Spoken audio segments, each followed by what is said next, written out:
Salam Media Sriwijaya. Belum seminggu perintah Kapolrestabes Palembang Kombes Polisi Muhammad Najib yang menginstruksikan anak buahnya untuk menggunakan motor dalam bekerja tampaknya masih tak diindahkan oleh sejumlah oknum kepolisian yang bertugas.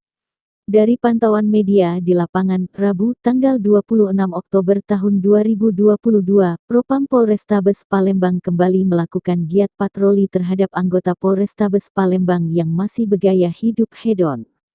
Setidaknya ada 4 mobil anggota kepolisian Polrestabes Palembang yang diketahui masih dibawa kerja. Bahkan, satu di antaranya tertangkap tangan salah satu polisi berpangkat Bribda yang membawa ke Polrestabes Palembang. Kapolrestabes Palembang Kombes Polisi Muhammad Najib mengatakan, sanksi teguran dan tilang diberikan kepada anggota yang melanggar aturan membawa mobil pribadi ketika berangkat ke kantor. Kami beri sanksi teguran.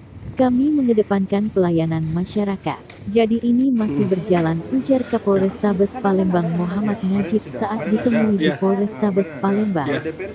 Ia mengungkap mobil pribadi yang diperbolehkan dibawa ke Polrestabes Palembang adalah mobil operasional milik Satuan Reskrim, Narkoba, dan Intelkam.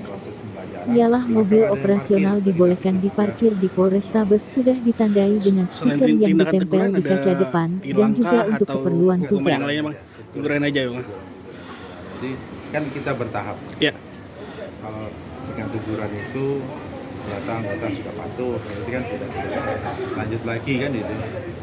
Di luar konteks dari ini bang, untuk sanksi disiplin anggota-anggota yang kabur itu gimana bang? Kan ada Masih dalam proses. masih dalam proses.